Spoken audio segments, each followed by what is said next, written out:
Hello, everyone, and welcome to the Very Cold Lasagna Podcast. I'm your host, Dylan Lasagna, bringing you all the filthy casual takes on the world of sports for you sports fans out there like you and me. This is episode number 339, and in this episode, we're here to conclude our annual mini-series, which is the NFL season team recaps, where we break down all 31 teams in the National Football League. Yes, I said 31 because we already did a dedicated episode to a particular team a couple episodes ago. But anyway, we're here to look back at all 31 teams in the National Football League and how their seasons went or didn't go for them, and what they're currently doing in the offseasons, and what I personally feel for each of these teams that they need to do to try and have a better next season for next fall. So this current edition is the 2025 NFL season and what they need to do for next season in a couple months. Actually, several months. So we already done 4 parts of these. This is the finale of our 2025 NFL season team recap mini series. We've done 24 teams, and now we have 7 remaining in this final part. So there's been a lot of activity in the last coming days. At the time of this recording, there's probably been a lot more, but this is your somewhat most up to date for the teams that we're going to be talking about here in our final part of our 2025 NFL season team recaps. Now, before we get started, if you're new here, make sure to follow the Very Cold Lasagna Podcast on all platforms, whether it's on YouTube or on whatever audio platform that you're listening on. Subscribe, follow, listen to Very Cold Lasagna wherever you get your podcasts, and follow the show on social media at Very Cold Lasagna on Twitter and Instagram for more filthy casual takes that I have out there. So that being said, let's get into the final part of our 2025 NFL season team recaps. And after this episode, make sure you go and check out the other four parts, breaking down all the other 24 teams. And with that being said, let's get right into it. Beginning our final part of our 2025 NFL season team recap series, we take a trip down to Chi-Town, the Windy City, to take a look at the Chicago Bears. And for the first time in a while, it was sky high 9 in the Windy City at this point in time last year in the offseason. Why do I say that? Well, we look back at their previous season. I'm not talking about this past year, the season prior to this year, because after falling apart and losing the last 10 of their 11 final games, that was because of the self-destruction that was the Hail Mary game in Washington, D.C., like early in the season.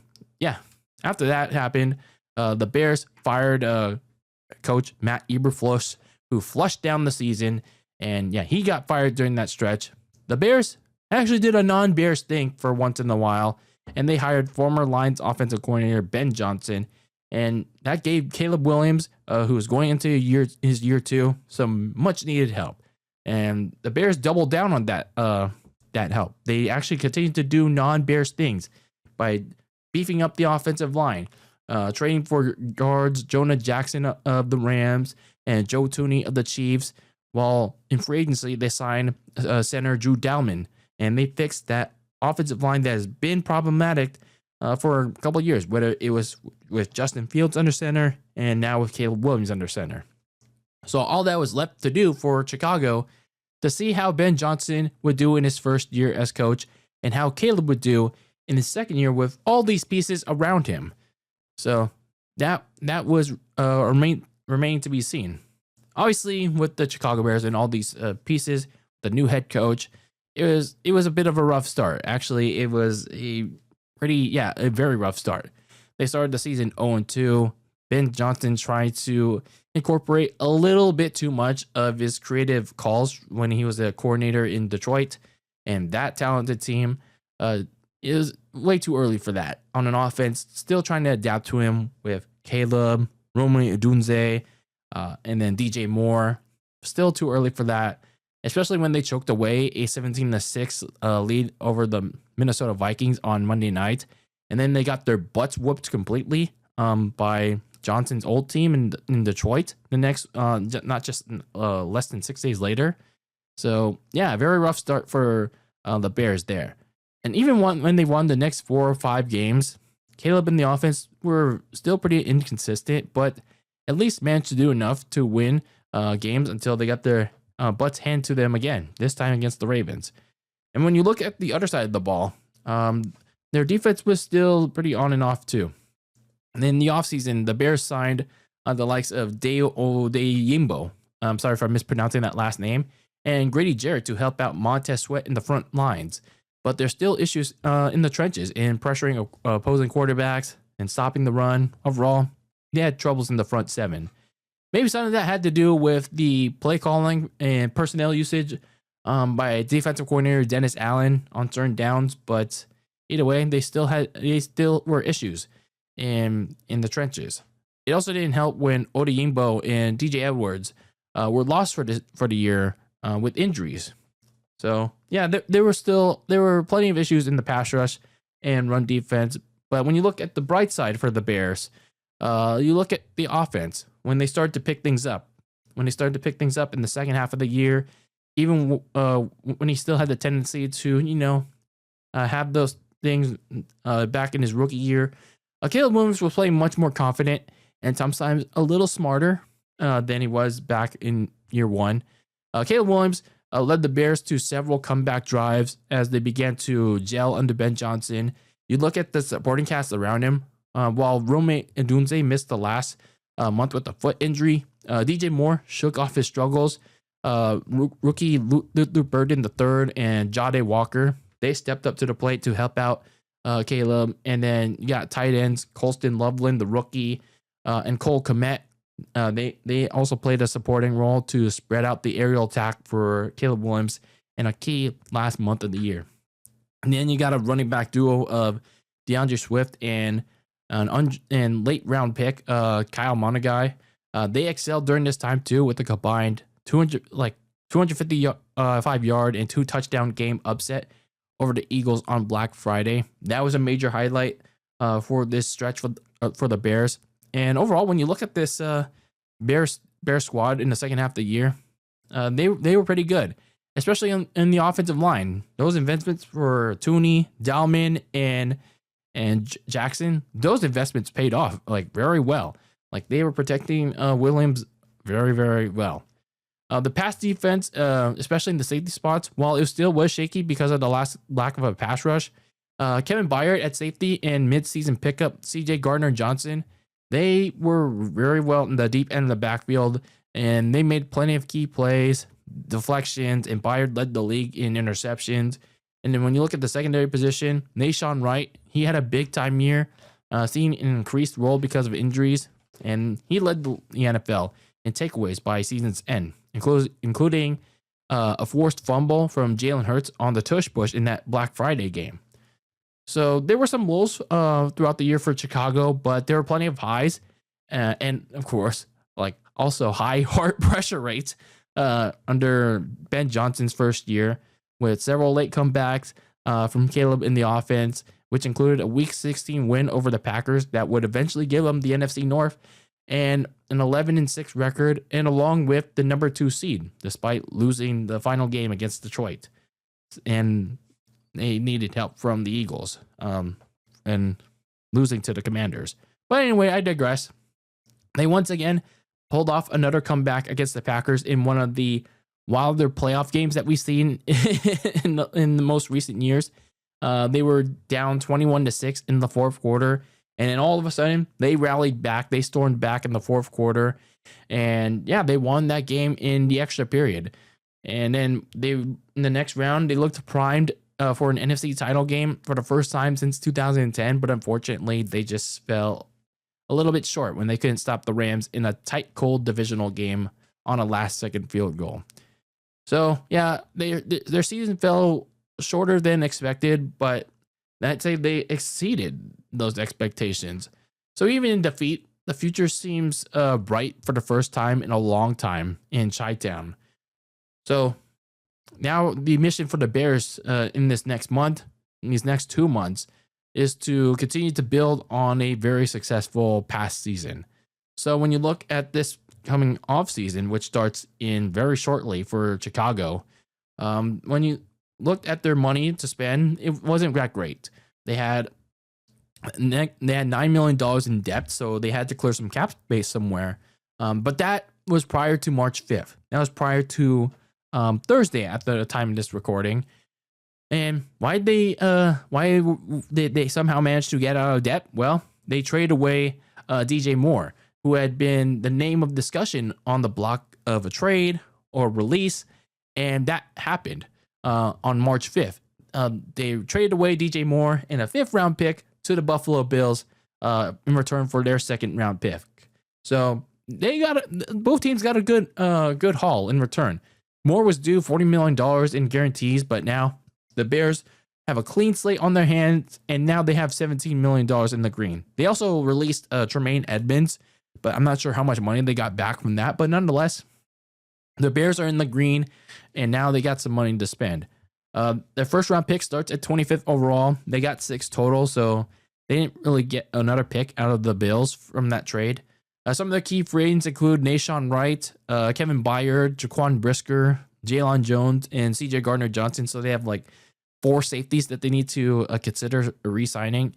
And then you got offensive lineman Braxton Jones.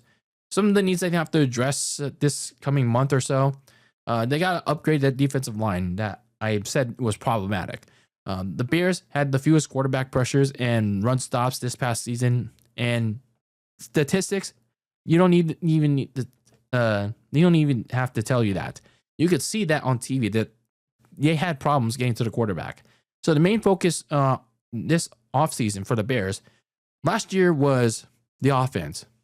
This year should be on the defense, fixing that side of the ball so they can get themselves off the field, place less pressure on Caleb going into comeback mode repeatedly. So they got to fix that pass rush for Chicago.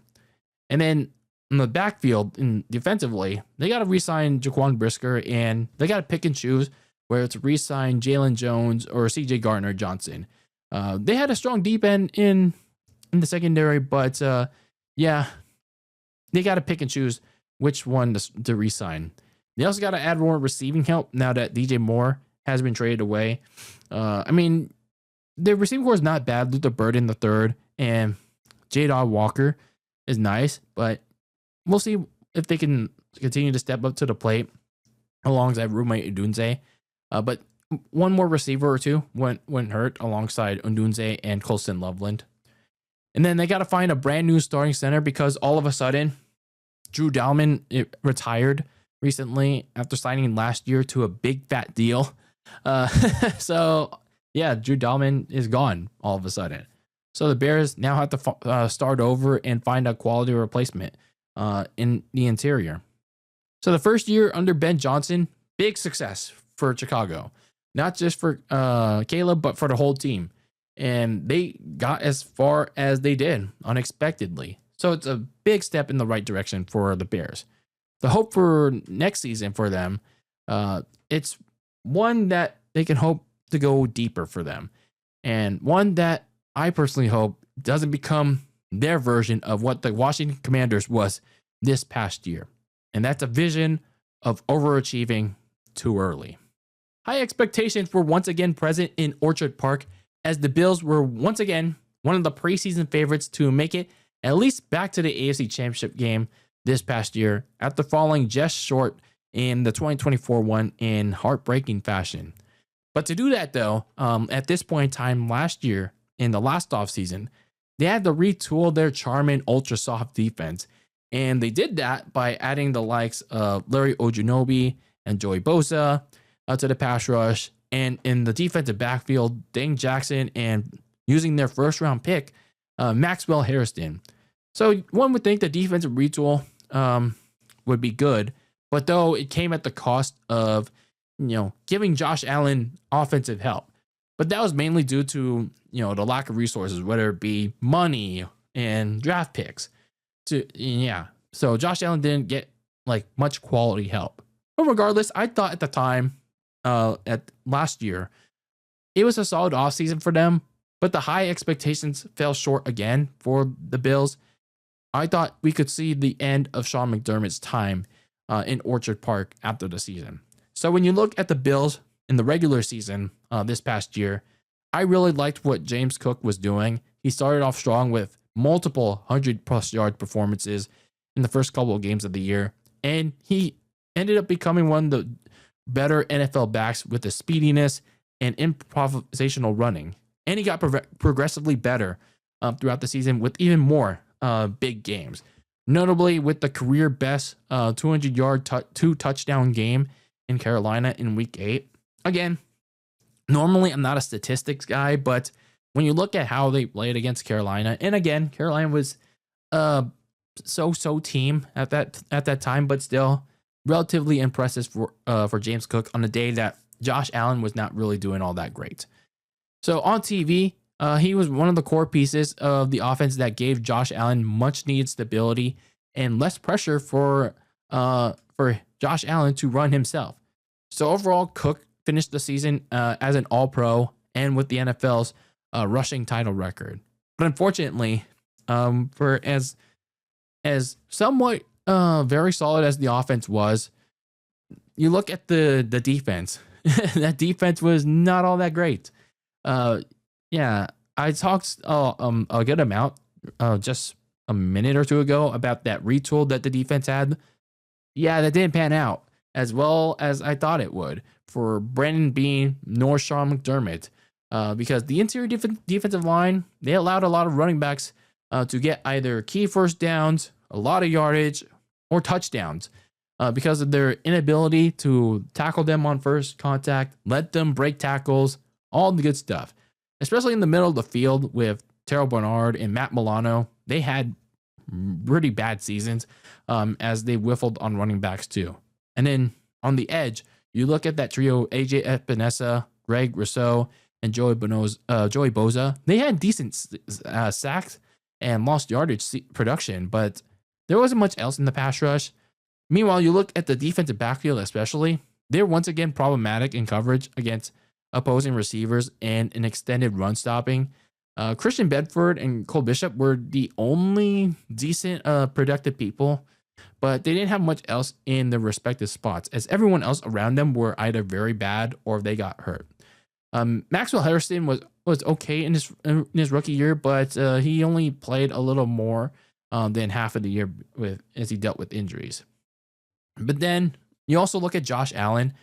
He again mostly played well this past season, but there were games, even though they lost 6 games and ended up winning 11. There were also some games where he ended up proving vital that he cost his team the wins due to his over-aggressiveness. And still, even in wins, he still showed over-aggressiveness.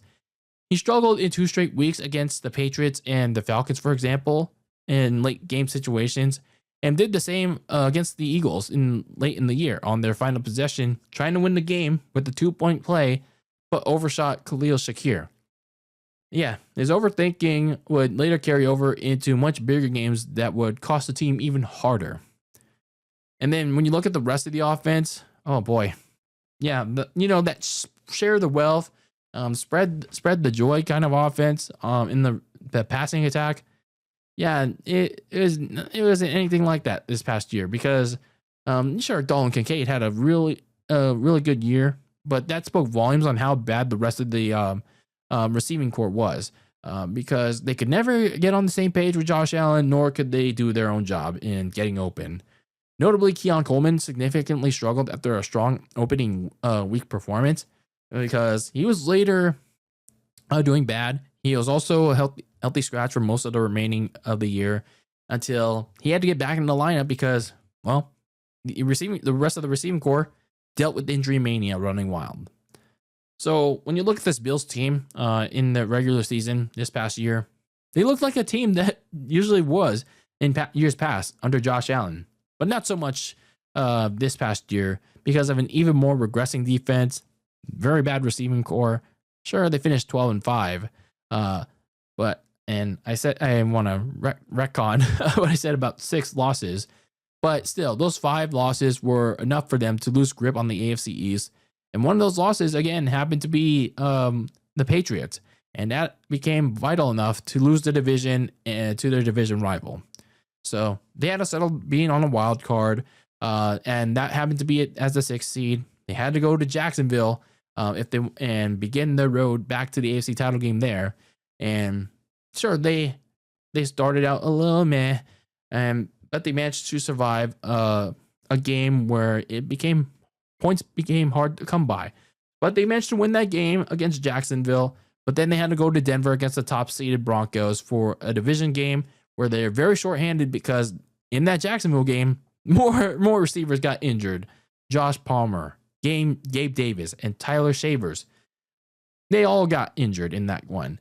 So going in short-handed, they're making a bunch of mistakes throughout the game, but they managed to take the Broncos into sudden death overtime. But then they made even more brutal errors, like Josh Allen's long pass to Brandon Cooks that was picked off, and the Broncos baited them into a bunch of pass interference bait calls, and one field goal later by Will Lutz, and that sent the Bills home packing again in the second round. So yeah, I mean, the Bills fought as much as they could in that game, but they just made one too many mistakes. Both on the players and on the coaching staff too in McDermott. And had they not made so many mental errors, had they stayed somewhat healthy, had Josh Allen tried to carry the way on this depleted team, this was their best chance to make the Super Bowl. It was an AFC playoff field with no Patrick Mahomes, no Lamar Jackson, and no Joe Burrow to stop them this year. And yet, they all still collectively failed. Like, I still can't think of an excuse of what happened to this Bills team with the door wide open for them. I can't. So, days later, Sean McDermott was fired, which was a move long overdue. I was calling for this to happen like for 2 years, the 2 years that I've been doing the season recaps for this team. But then general manager Brandon Beane was kept around for some reason and immediately threw Sean McDermott under the bus and then sold out Keon Coleman for the team's failures to get over the hump. And let's be honest, Beane also has much to blame too because of how poorly he constructed this roster and scouted some of this roster as well. But nonetheless, Brandon Beane promoted offensive coordinator Joe Brady as the new head coach, but he was criticized throughout the year for a regressing offense. But nonetheless, he'll still have the task of fixing this whole team. And, well, that's if Brandon Beane will let him do it. But, I mean, so far, it's a good start because of what we're going to talk about next. And that thing was trading for Bears receiver DJ Moore and their 5th-round pick in return for giving up their 2nd-round pick.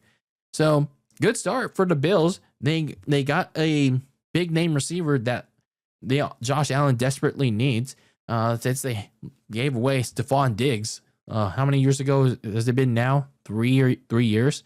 So they get a big name receiver in DJ Moore, and not sure if it's going to be a top name receiver for Allen. Maybe they can use another number 1 or number 2, but still, big name receiver for Josh Allen. But unfortunately, prior to March 5th, before the trade, they were still in debt, around $15 million, and now that puts them more in the red after this, with $32 million in debt. So they still got to find their way back up into the green. So they got to make more moves. Their 1st-round pick starts at number 26. They have 7 picks total, so still a decent amount of picks. They have a lot of key free agents. So, and let's be honest here, they're all pretty doable all to give away. Like offensive lineman Connor McGovern and David Andrews. Defensive linemen, especially like this side of the ball, can get relatively younger. Joey Bosa, AJ Epinesa, Larry Ogunjobi, and linebackers Matt Milano and Shaq Thompson. Some needs to address for this team. They got to refill the depth at receiver because the Bills haven't had any good receivers since they traded away Stephon Diggs until they got DJ Moore, at least on paper. And again, they utilized their 1st-round pick 2 years ago on Keon Coleman, but he's proven to be a big bust. And his future is uncertain after being sold them out and they traded for DJ Moore. And even though they trade for DJ Moore, they still got to get Josh Allen, another receiver he can rely on. And they got to retool the front seven because many of the key free agents that I just mentioned are all within this unit. But they can't keep them around because the Bills are in depth and they need a clear cap space. And even though if they're in the green, most of them are old and are unable to stay healthy. So it should be in Brandon Beane's interest to find some younger and more durable bodies for a defensive line and a linebacking core that had serious trouble staying healthy. And they got to figure out who to keep or delete in this interior offensive line. Connor McGovern is probably a big name they should keep around. But McGovern is the key piece. Yeah, like I said, McGovern's the key piece to keep. Regardless, though, they should still need some help to find around that center because guard play was relatively weak. So for the Bills, they'll somewhat start fresh at head coach in Joe Brady and Brandon Beane next year. And they hope that they can turn those fortunes around. It's just a matter of if Brandon Beane himself is willing to get the help that this team desperately needs, that he also claims is needed to get over the hump once and for all. Finishing as AFC South champions yet again, another divisional playoff loss in the 2024 playoffs. The Texans look to finally erase that this past season with their first ever long overdue AFC championship game. To do that at this point in time, last offseason, they desperately needed to fix a horrible offensive line and fix a receiving core that was decimated by injuries very late in the 2024 campaign. They did a ladder of that with the free agency and draft additions of Justin Watson, Jaden Higgins, and Jalen Noel. But the former part of this, there were some questionable tactics by Nick Caserio because he traded away their best offensive lineman in Laramie Tunzel, and then he traded for Kenyon Green and Ed Ingram in the interior offensive line, and then he signed left tackle Cam Robinson, who had an interesting concept of trying to stay healthy. So heading into this past season, I thought the Texans weren't going to have too much of an issue of retaining their AFC South title because of how on paper the rest of the division was, but there were still plenty of question marks after the offseason that they had. So looking at how the Texans did this past season, obviously the number one thing that I still didn't like about this team was the offensive line. A rookie left tackle Ariante Ursay and right guard Ed Ingram, they were only pieces that ended up proving to provide some stability to what was again a broken front five, because even though the sacks were cut in half on CJ Stroud, the group was still allowing a lot of pressures very quickly, and they even got CJ Stroud concussed and lost for 3 games. So not a good look for this Texans team. And speaking of CJ Stroud, he was really struggling early in the year, and I get it. The offensive line did him no favors, but even when he did have time to throw, he struggled with accuracy, making really rash decisions and forcing throws to a receiving core that you really can't name outside of Nico Collins and Christian Kirk, I guess. And now that led to was even more turnovers and touchdowns, as well as losing possessions, forcing his team to punt. And the only time you can really think of when this CJ Stroud was going to turn things around was a Week 8 performance against my 49ers, where he torched their defense and with 2 touchdowns, and he generally looked relatively well clean in that game. But no, not so much in that next game against Denver, and then he got concussed for 3 games. And then when CJ Stroud got back, in the midst of what ended up being a long winning streak to close out the year, he was still making the same mistakes that he had been earlier in the year, and he was still inconsistently moving the offense. So, yeah, it was not a great year for Stroud. But what was great about this team was DeMeco Ryans' defense. For a team that was 3-5 at the halfway mark, they managed to lose relatively close games, and well, that's not a flex because there are no more victories in any sport. This unit was still making a major impact. Like, this defense was great. The pass rushing unit Will Anderson, Danielle Hunter, Naquan Jones, and Sheldon Rankins was one of the best in football. And they also had high quality depth ready to contribute.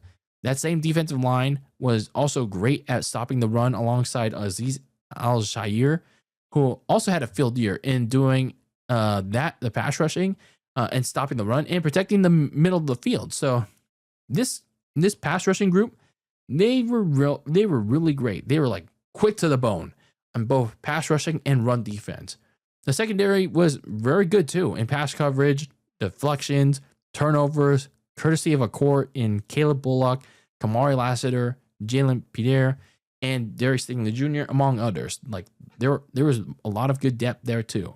So all in all, D'Amico Ryans' group in this defense, they were very well good. They kept opposing offenses in check and limited them to no more than 20 points or less per game. So very dominant group there.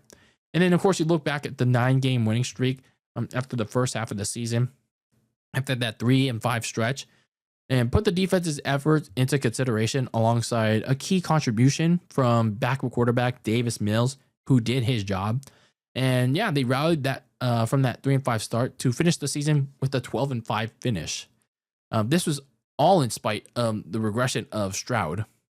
So looking back at the regular season for Houston, they really turned things around in the second half, and that was great for them. And I thought pre-playoffs that this could finally be the time that they could get to the AFC Championship game with that top 5 defense, just as long as CJ Stroud could finally get it together. That's all we need to see. Unfortunately, despite a runaway first-round win against the Steelers in their first ever wildcard game as a wildcard team on the road, they got their butts handed to them by the eventual AFC champion New England Patriots in their usual divisional round endpoint for Houston. And why was that? Well, you guessed it. CJ Stroud's constant mistakes finally catching up to the team in the form of 4 interceptions and succumbing to the littlest defensive pressure. And for as well as the defense played in that game, like it was undone by CJ Stroud. So all in all, another season ended yet again at that stage, and one of the best years of Houston's defense wasted because of very bad quarterback play, to which now they'll have serious questions on in the next few months as we approach the offseason in the next couple weeks. So you look at this Houston team going the next couple weeks, they're in debt, around $13 million in debt. They got to clear some cap space. Signing Danielle Hunter is not going to get them out of debt to a 1-year, $40 million extension. They have the 27th overall pick. They have 8 picks total. They have 6 picks total now because they originally had 8, but they're down to 6 because they traded away a 4th and 7th, as well as offensive lineman Juice Shrugs for David Montgomery of the Lions. So that addresses a little bit of a need, but still it reduces their picks. So looking at some of the key free agents, they have offensive lineman Ed Ingram and Trent Brown, receiver Christian Kirk, defensive lineman, which is kind of a key thing to look at, Denico Autry, Sheldon Rankins, and Derek Barnett, and then linebacker EJ Speed. So, but I think the most important thing that they must address this offseason is that 5th-year option of CJ Stroud. It's something to consider for the Houston Texans.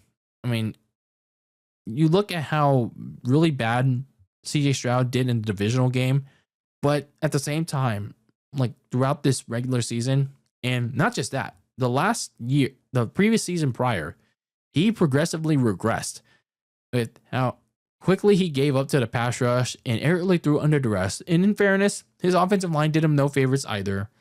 But Nick Caserio must think long and hard about giving up the 5th year, him the 5th-year option, or use this coming season to have CJ Stroud prove his worth. Feel like he is worthy of getting at least a short, big deal after next season. So what does Nick Caserio do? And then some other things that they have to address is the whole offensive line. I feel like they should re-sign Eddie Ingram because he had a nice year. But at the same time, the offensive line really struggled to protect CJ Stroud. And the left guard position and center, they had the worst of things. So they got to upgrade that whole group right there. And then since they're in depth, they got to figure out who to keep or delete in this Texans really good defense. Again, they have a couple key free agents they have to consider, like Sheldon Rankins. But Houston is in depth. They're capped in who to keep, and they have to decide on either one or two of their best options. So they can't keep everybody. So overall, with this Texans team, nice turnaround after a 3-5 start. Finished on a 9-game winning streak, but a potential deep playoff run, potential AFC Championship game for the first time ever, undone by CJ Stroud's continued regression.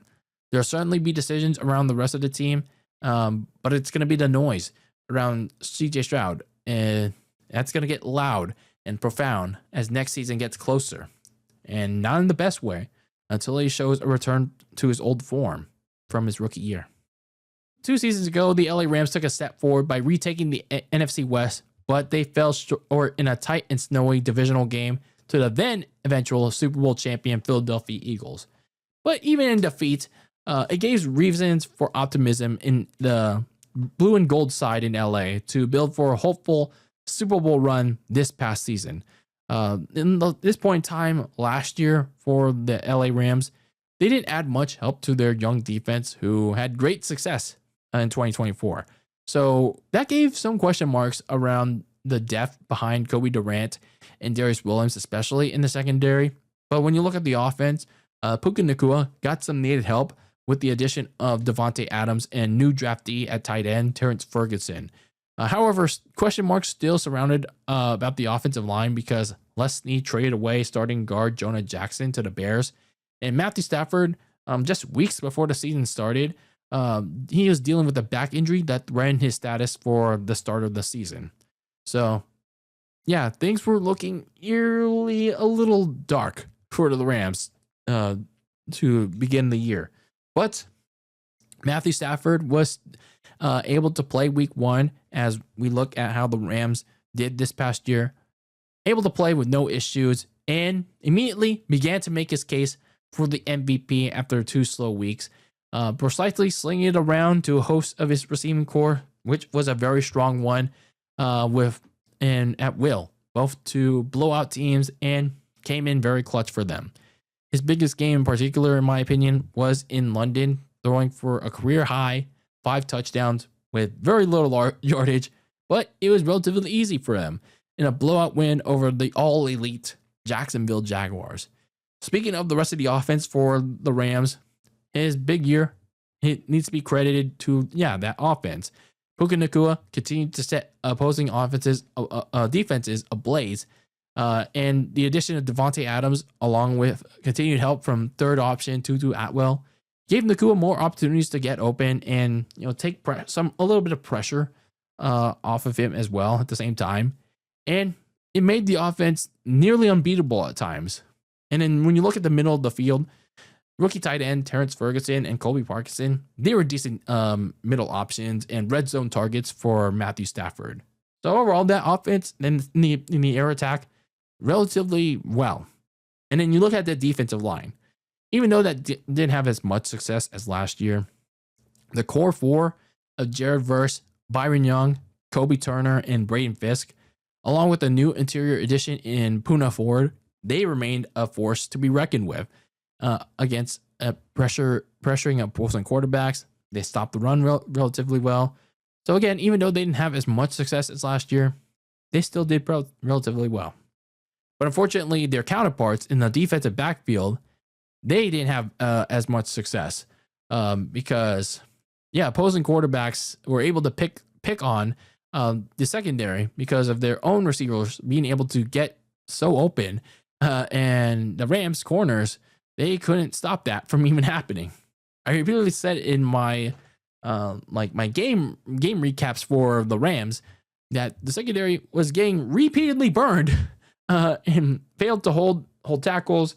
They lost coverage, and it was not great for that Rams secondary. Both Kobe Durant and Williams, they were okay, but they were kind of regressing throughout the year because of the lack of help. And Cameron Curl was the only productive. Well, I wouldn't say Durant and Williams weren't productive, but again, they didn't have any help. Cameron Curl was another productive player in the deep backfield with a career high 79 tackles. He also sacked 2 players, and he had the game-winning interception in a certain playoff game. But everyone else in that depth chart was getting lit up, and that was one of the weaknesses of that Rams teams. Another weakness for this team was the special teams. Like, oh Lord, this was probably the biggest issue of this team this past season, and one that caused them not only to lose grasp of the NFC West, but lose out on another potential Super Bowl title. Josh Hardy, their kicker, was the early catalyst of this because he and the whole special teams unit were pivotal in letting the Eagles block 2 field goals, including the game-losing one. He also missed an extra point in the first of 2 49ers games in Week 5, which the Rams ended up losing. And the final straw came in a win against the Saints. Yes, a win where he missed multiple field goal and extra point attempts, and he got benched for the thicker kicker, Harrison Mevis, and they got waived altogether. And then kickoff and punt returns then became an issue for this team late in the year, notably when they let Rashid Shaheed blast off for a big punt return in that Week 16 rematch against the Seahawks. So that special teams was not great for the Rams. They burned down. So the Rams they played relatively well for most of the year, especially on offense with an MVP year from Matthew Stafford, but they fell apart in 3 games that proved vital in them losing the NFC West to the Seattle Seahawks. And as at 12-5, they had to settle for the 5th seed. So they began their path as a wild card against a Carolina Panthers team that greatly upset them in Week 13. And that same team nearly did it again. But this time around, Matthew Stafford came in the clutch with less than a minute remaining to avenge that loss and go on to the divisional round. And in that game against the Bears, it was a low-scoring affair in the very cold weather with that very cold lasagna. And this time around, Cam Curl came clutch with said game-winning interception, and Matthew Stafford drove into Harrison Mevis' field goal range to win that game to go in the NFC Championship game. And in a 3 match with the Seahawks, it was a very tight back and forth affair that ended up being the real Super Bowl. But the Rams fell just short after the Seahawks held them serve at the goal line with 5 minutes remaining in that game. And the Rams never really got the ball back other than a throwaway drive at the very end. So despite falling 1 game short of a second Super Bowl appearance under Sean McVay and Les Snead, still a very successful season for this team and one of their best with Matthew Stafford, who indeed won the NFL MVP for the first time in his career. It just brings a big what if had they gone to win the Super Bowl and won it all to make that MVP a cherry topper for their QB. So looking at the offseason for the Rams that starts in a few days and a couple weeks, they have around $44 million to spend.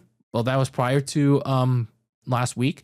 And that was because, what happened? A particular trade. Their first round pick, they had 2 prior to that same date.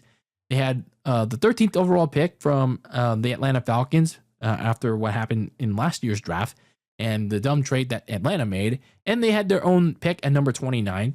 So they had 8 picks total. No, they had 9 picks total, or 8th. No, they still had 8.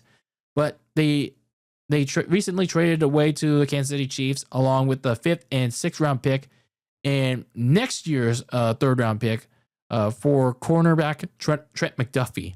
So that addressed one of their needs, but the trade also reduced their cap space down to $29 million. So a little less money to spend in free agency. Some of their key free agents include offensive lineman Rob Harvestine, Tutu Atwell, Cam Curl, corners Roger McCreary and Darion Kendrick, and linebacker Troy Reeder. So looking at some of the needs that they have to address this offseason is, well, whether or not Matthew Stafford is going to play, which I'm leaning towards that he is still going to play with that big fat year left that he still has on his contract. I think it's time that the Rams start looking for a successor. Like, yeah, he did say he's going to, he did say he's going to still play in his MVP speech. But you never know how much longer he's going to have left or if he'll have a season like he did this past year. For some reason, though, like the Rams thought his successor was going to be on there in Stetson Bennett, but for some reason, he's not even being talked about as a potential pet project. What was the point in drafting him 3 years ago?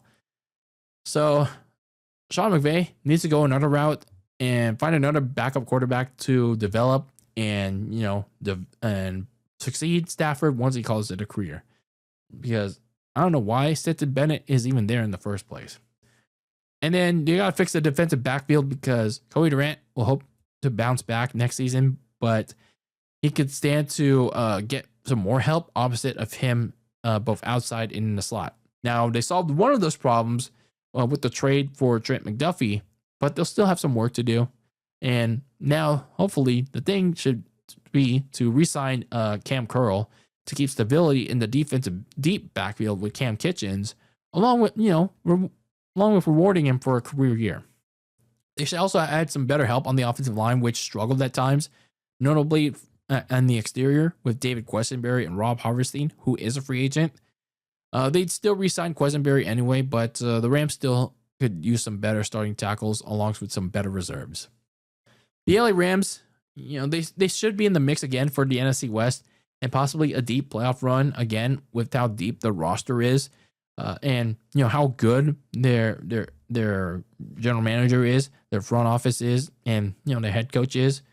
McVay and Snead, they just have to focus on fixing their issues that stopped them from their second Super Bowl appearance altogether, which was the defense, backfield, and their special teams. But even so, will they get close of a repeat year from Matthew Stafford this past season? That remains to be seen. The Denver Broncos entered this past season off their first playoff berth in nearly a decade.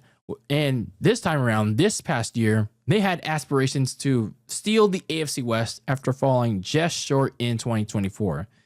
To do that, at this point in time last year, Denver's defense needed to be reinforced after getting blasted by the Buffalo Bills in their lone playoff game in the first round. And they kind of did that by adding Dre Greenlaw and Talanoa Hufanga of my 49ers. And they drafted corner Jahdae Barron to help Pat Surtain in the backfield. But here's the thing. Not much help was added for Bo Nix because the Broncos, they only added receiver. He only received Evan Ingram at tight end, running back RJ Harvey in the draft, and received Pat Bryant as well. So the defense, sure, it was a little bit more reinforced, but the offense still was still very questionable in the running game, and Nix trying to avoid a sophomore slump. Yeah, that dreaded sophomore slump that a lot of these modern quarterbacks have suffered through.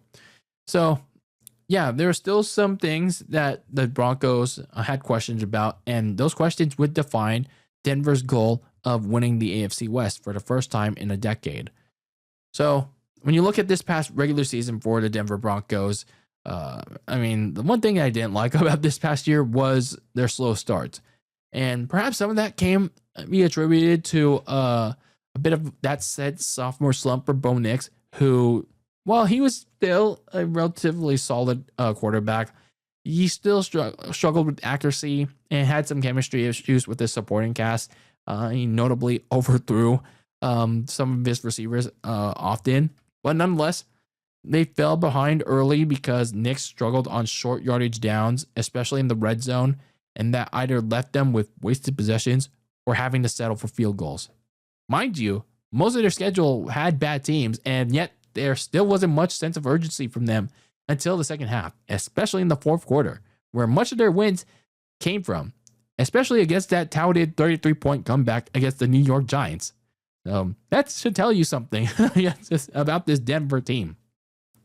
And then when you look at the rest of the offense, I talked about that running game that was very sus. And that was another contributing reason for their slow starts. But it also was a deficiency for their offense in general. J.K. Dobbins only had one 100-yard performance, but still, neither he nor his backup R.J. Harvey were good runners that could power through run defense no matter how good the offensive line was. And just like last season, that forced Sean Payton into more passing plays or having to call run plays for Bo Nix.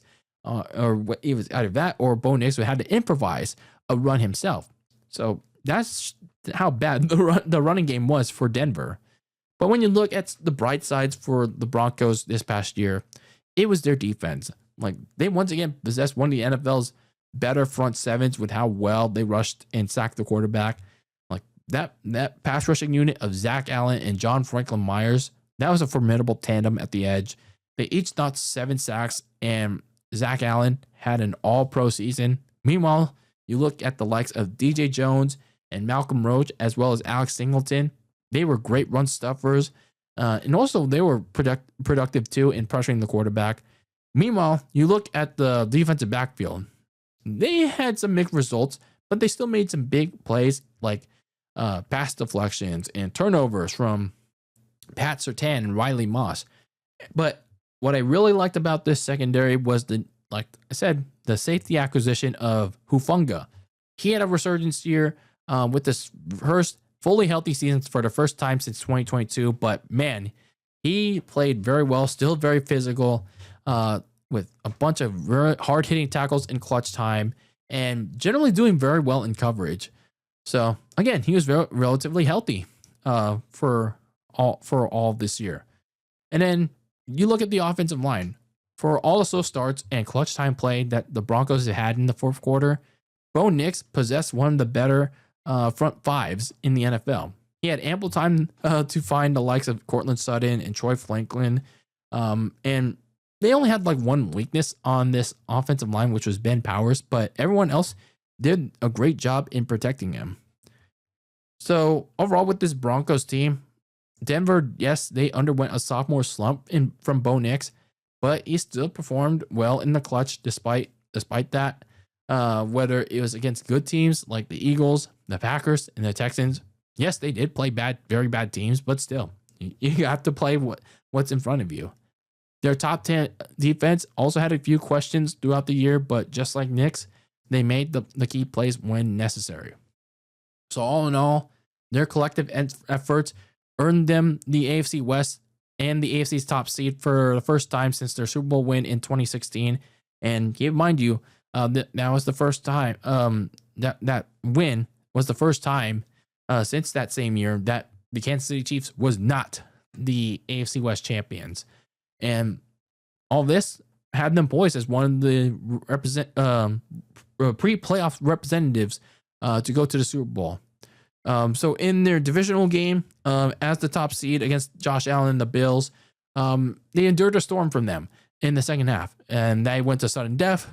But corner Jaquan Millen made the big play of the game on Josh Allen with the interception to allow Bo Nix to drive down the field with bait pass interference throws to get Will Lutz into range to kick the game-winning field goal to move Denver on to their first AFC Championship game since that same year in 2016, so a decade ago.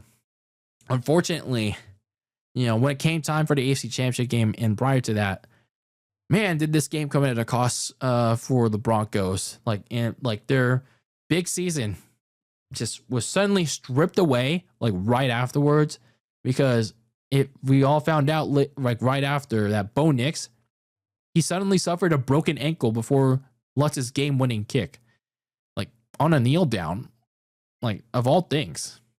And that suddenly crushed Denver's hopes. And even though they fought with the Patriots in a snow-ridden, very low-scoring game in the title game, the Broncos couldn't finish the job. They couldn't pull a miracle with backup Jarrett Stidham. And just like that, their season was over. like it was a really gut punching way for the Broncos roller coaster season to end like that. Like losing your starting quarterback just after winning a trip to the AFC title game for the first time in a decade.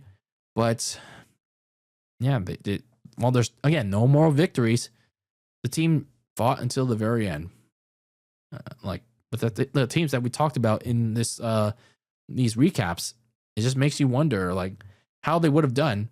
How had Bo Nix was healthy for this game, that AFC title game, and a potential trip to the Super Bowl. So looking at their offseason as they try to shake off the disappointment of not falling short of a Super Bowl trip. Well, you look at their money situation; it's around $26 million as they try to get back to that point of an AFC Championship game. Their first round pick sits at the 30th overall pick with 9 total picks, so they have a good amount of picks. Looking at some of the key free agents, there are a couple of them, like defensive lineman John Franklin Myers. He's the biggest one. A linebacker Alex Singleton, running back J.K. Dobbins, and receiver Lil Jordan Humphrey. Looking at some of the needs they have to address in a couple weeks, they have to find a long-term starting running back. Probably the biggest need of their offense because there's no running game in this offense. J.K. Dobbins and R.J. Harvey, they are not that good.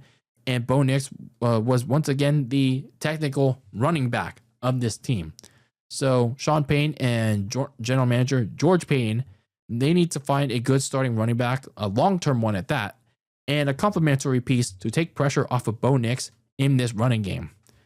And then in the defensive side, they got to re-sign or find a replacement for Alex Singleton because he's a free agent and he's going to be a big loss if he's not retained. So if he's not retained, they got to find a significant replacement that's going to keep the run defense and middle field passing defense stable. And then while Curtin Sutton remains the top receiver for this team, and Troy Franklin seems to be on his way to being Bo Nix's number 2, I feel like a number 3 receiver still wouldn't hurt to be alongside Bo Nix because the passing attack is still producing mixed results. So the Broncos, it was a wacky season for them with very close wins that garnered them the AFC West and the AFC's top seed. Yet with their divisional game, these close wins showed their perseverance. It's just unfortunate that Bo Nix getting hurt destroyed their chances of that wacky season turning into a spectacular one. The New England Patriots, they had a very unwatchable 2024 under egocentric coach Gerard Mayo, and the team in general was horribly constructed. But the one positive coming out of that season was strong showings and strong promise from their then rookie quarterback, Drake May, who was drafted in the higher up of that first round of the 2024 draft. Gerard Mayo was fired, and now going into this point in time last year for the offseason for them, the right help need to be found for their supposed starting quarterback and, well, their franchise quarterback overall. And at this point in time last year, that all started with hiring a familiar face in former Patriot player and former head coach of the Tennessee Titans, Mike Vrabel. And now that Mike Vrabel was in, he started to put together a very nice staff that included another familiar face in offensive coordinator Josh McDaniels. And once that coaching staff was in, they put together a really aggressive approach in the offseason in addressing their all-around needs, starting with the defense in the likes of Harold Landry, Carlton Davis, and Robert Spillane. And then you go into the offense. They address the offensive line with Will Campbell and Morgan Moses. And then at running back, Travion Henderson through both the draft and free agency. So the Kraft family got the correct coach in Mike Vrabel. They let him make the necessary move to rebuild this team. Now all that was left to do was to see and hope Drake May would do well in his year 2. So looking back at this past regular season for the New England Patriots, obviously with the new coaching staff, new teammates, was growing pains. As with the new head coach and in a staff, this was to be expected as the defense was inconsistent in their first few games. But Drake May, he also had trouble with his new coordinator in Josh McDaniels, especially with his progressions, his reads. He had a few turnovers. He overthrew his receivers, but Drake May was relatively inconsistent. But the run game was also non-existent, and Ramondre Stevenson had serious trouble protecting the football. And one of those instances was costing his team points in a Week 3 game against the Pittsburgh Steelers at home. So there were plenty of growing pains all around for this team. And then when you look at some other issues with this team was middling offensive line play, because while they did improve it with the drafting of Will Campbell and signing Morgan Moses, there's still some interior inconsistency, notably from center Garrett Bradbury, that led to them giving up multiple sacks on May in the interior. But we'll talk about that, why this was such a bigger issue later on. And then you look at how they were scoring, or at least trying to score. That became a bigger issue late in the year. You look at the offensive play calling and execution in this red area. They for some reason, they had no interest in trying in this area. They had a lot of trouble in many of their drives in the red zone. Like Drake May, he was sailing passes or threw it in very tight windows, or he was just outright turning it over, or the run was getting stuffed, and that forced the team to settle for field goals. So whenever Mike Vrabel went for it on 4th down too, they still failed. So I don't know what the issue was executing whenever they got in scoring range. But when you look at the bright sides of this team, the first thing I look at was Christian Gonzalez. He missed the first 3 games of the year with injury, but Gonzalez came back with a fury from the jump, as he once again was a really good lockdown corner, severely limiting receivers that went up against him. He had an all-pro year again, and he finished this past season allowing some of the fewest yardages for receivers that went up against him, and he let up just 2 touchdowns in the regular season. And then when you look at that front seven staying on the defense, while edge play was a weakness, the rest of the front seven was a major strength in many areas. In the interior, Milne Williams and Christian Barmore, they were really good interior pass rushers and run stuffers, while Robert Spillane and Christian Ellis in the middle of the field, they were very good in pass coverage. And then as they progressed later in the season, Travion Henderson emerged as a starting all-purpose running back. When Ramondre Stevenson got hurt in Week 8, he had 2 standout games against the Bucs and the Jets. And then as Stevenson returned later after the bye week, he retook the starting role, but he also reduced his early season fumbling issues. Actually, there were barely any at all. And he played much better in general. And even though it reduced Henderson's workload, it still created a nice tandem between the two. So, looking at the New England Patriots, they had one of their best seasons since their last Super Bowl win in 2018, finishing 14-3. Drake May looked like an MVP candidate, scheduled be damned, and the defense played as one of the top tier in the NFL. A key Week 5 win over the Bills turned out to be pivotal by season's end, because that earned them the AFC East for the first time since 2019 and the number 2 seed in the AFC. Looking at their playoff run, the Patriots battled through both the Chargers and the Texans' tough defenses in the first 2 rounds to get to their first AFC Championship game since 2018, where they also barely beat the Denver Broncos in Denver, because they lost the tiebreaker, even though they were tied with Denver for the best league and the best record in the AFC. But I digress. They beat Denver in a very low-scoring, snowy game, and another top defense they had to overcome to advance to the Super Bowl. But unfortunately for them, their dream season ended in an absolute nightmare for them, because the Seattle Seahawks, in a rematch of Super Bowl 49, they absolutely crushed them in every facet of that game. I didn't mention Drake May all that much in 1 or 2 minutes earlier, because Drake May in their playoff push, he really struggled throughout this. He was like the reverse of how he did in the regular season and the playoffs, he did not do great against those defenses.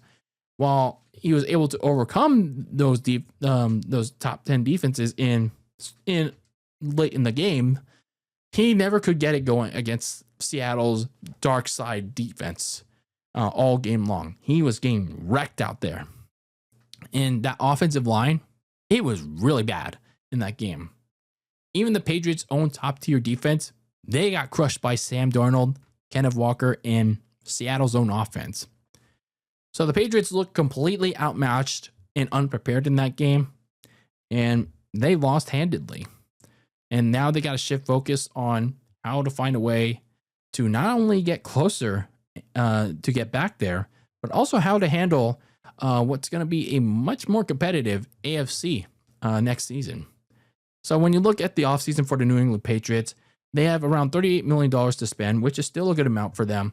Their first round pick starts at the 31st overall pick, which is typical for the Super Bowl losers, but they still have a really good amount of picks with 11 picks total. They don't have a lot of key free agents this year, which is only defensive lineman Kyrus Tonga and safety Jalen Hawkins. But there are still some things to consider for this team. They got to upgrade. Try to say that 30 million times.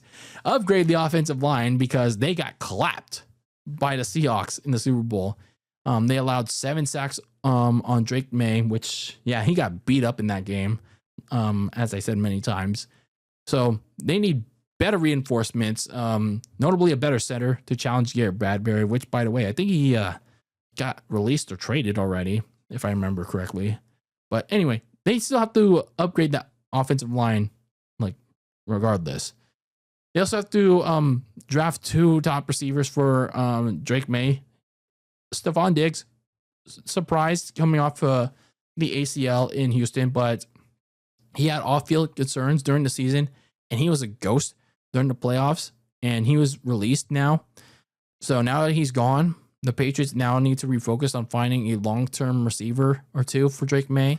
And now, while Kayshon Boutte has been a solid go-to guy for Drake May, he's still kind of like that number 3 for Drake.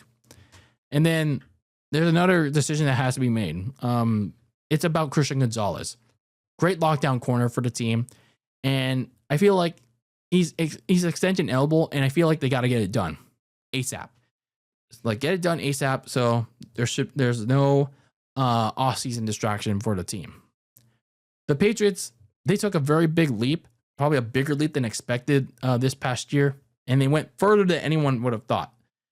And they got to the Super Bowl. But unfortunately, that exposed a lot of what still needs to be done for this team.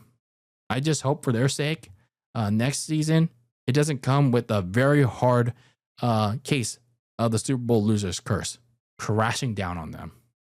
The Seattle Seahawks finished their season before this current past season, the 2024 campaign, under first-year head coach Mike Macdonald at 10-7, finishing the same record as the LA Rams, but they lost a very weird tiebreaker on the NFC West, and they missed out on the playoffs altogether.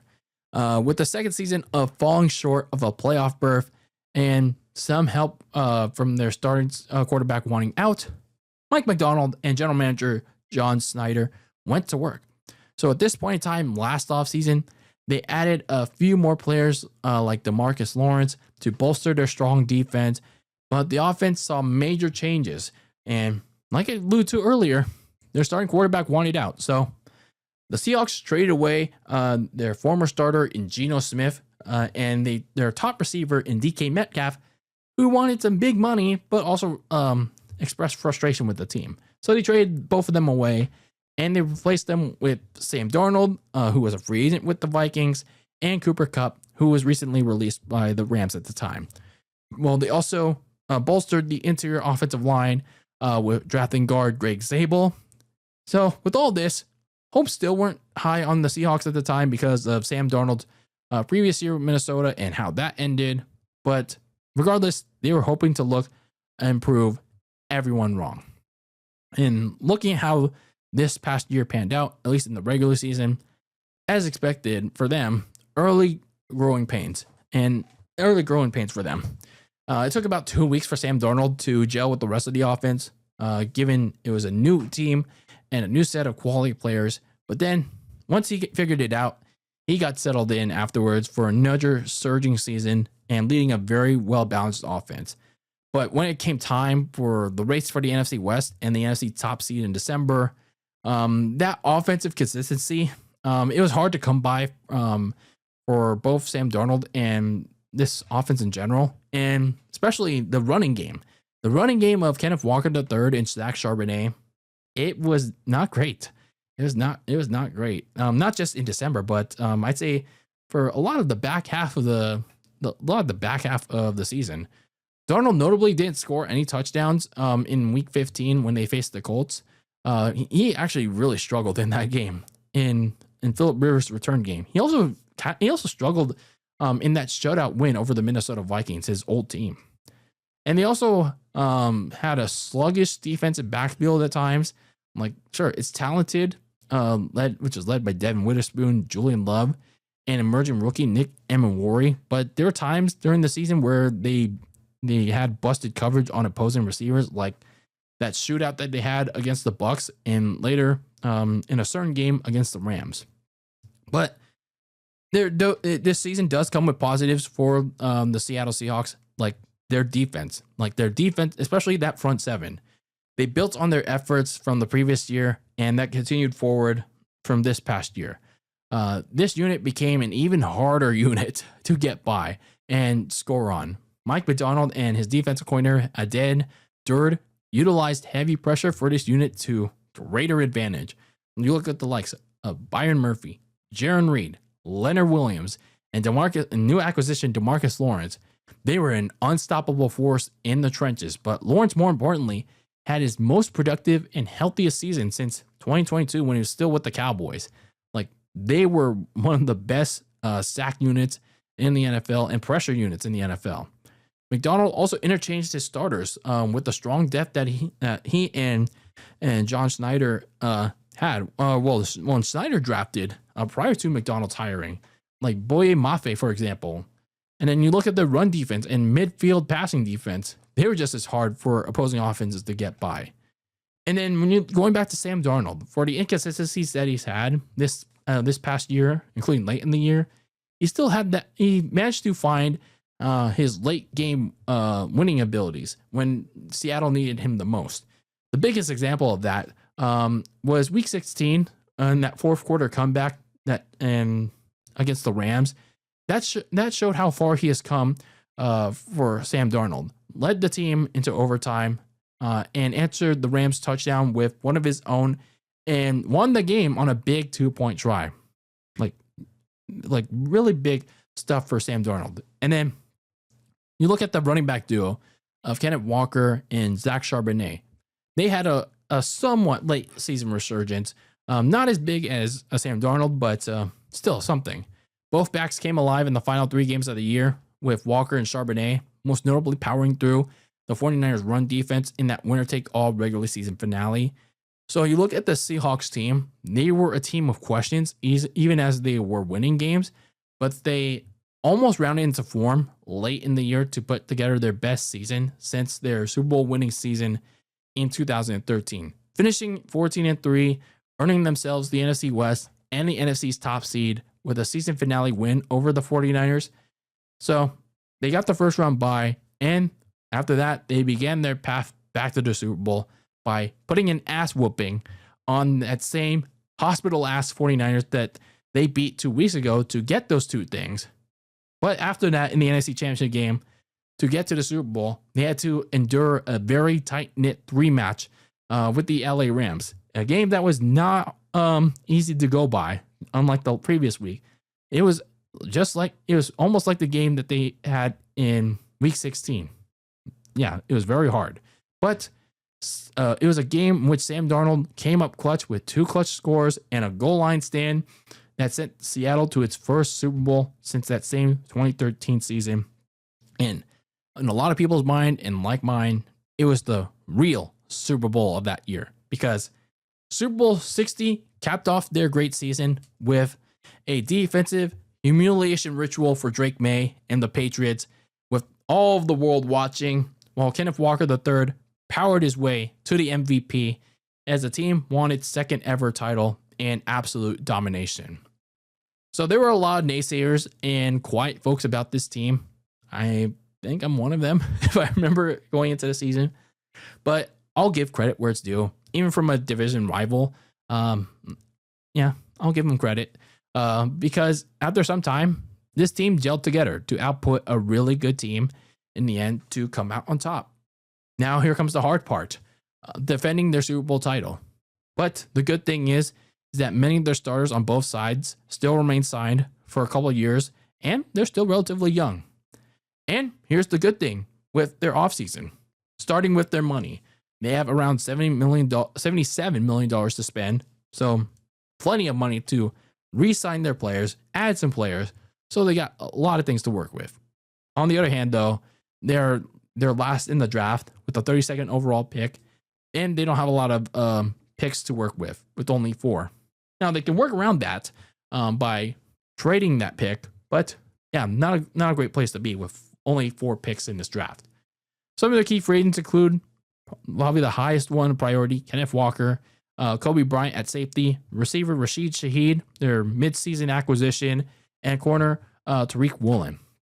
Looking at the needs to address for this team, obviously the biggest one that I mentioned is re-signing Kenneth Walker and Rashid Shaheed. Walker came alive late in the year after mostly struggling alongside Zach Charbonnet, but he really came alive in the playoffs, especially in wake of losing his partner Zach Charbonnet to an ACL tear in that divisional game against the 49ers. The team did not franchise tag him, so he's a free agent, so he's free to talk with other teams with the deal. But Seattle needs to do what they can to sign their MVP power back. Meanwhile, you look at Rashid Shaheed. He was a great trade pickup in the special teams return game and as a third, fourth option in the receiving game. So re-signing him and Walker is going to be a big priority for them. And then you look at adding some help at running back and receiver. Following up on that first point, Zach Charbonnet tore his ACL in their playoff run, which should rule him out for at least half of next season. And once they re-sign Walker, and if they re-sign Walker, they should get some help. And Shaheed is a free agent, and Cooper Kupp, who knows if he'll be released or retired. I mean, if he's still on, then that reduces one need. John Snyder needs to add some help regardless. While hoping incoming second-year player Tori Horton continues to develop because he was lost for the year early on. And then they got to make a decision on signing one or two of Jackson Smith-Njigba, Leonard Williams, or Devin Witherspoon to a big fat extension because all 3 of those guys are eligible for one. So all these last couple of years of strong drafting, great roster construction, after trading away Russell Wilson in 2022, and last year with Geno Smith, it's paid off. It really has paid off for the Seattle Seahawks. The Hawks made themselves a defensive juggernaut, and they could make themselves an overall one if John Snyder and Mike McDonald, they continue to add to the offense. And I gotta say, it pains me to say this, as a division from a division rival team, these Seattle Seahawks are going to be a very serious problem, and not just in the NFC, but in the NFL overall next season. And that is a wrap on part 5 of our 2025 NFL season team recap series and the series as a whole. In this part, we covered the final 7 teams. 7? Yes, 7 teams. And those teams were the Chicago Bears, the Buffalo Bills, the Houston Texans, the LA Rams, the Denver Broncos, the New England Patriots, and the reigning, defending, undisputed Super Bowl champion Seattle Seahawks. So if you're a fan of these teams or you're on the outside looking in, but still were interested in learning about these teams' seasons and how they did or didn't do this past year, sound off in the comments on YouTube or send me a message on socials at Very Cold Lasagna. And how do you think they did this past year and what they can do next year to improve? And yeah, I want to hear your guys' thoughts on these teams And in the last couple of parts on all the 31 teams that we talked about. And thank you all for listening to this series here on the Very Cold Lasagna Podcast, our team recaps. And yeah, just thank you. That's all I can say. It was another good time doing these this team recap series, looking back on another season in the NFL. But that is it for this episode of the Very Cold Lasagna Podcast. I've been your host, Dylan Lasagna, once again bringing you all the filthy casual takes on the world of sports for you fans out there like you and me. I am your host, Dylan Lasagna, wrapping up episode 339. And until I see you, when I see you in the next one, peace out.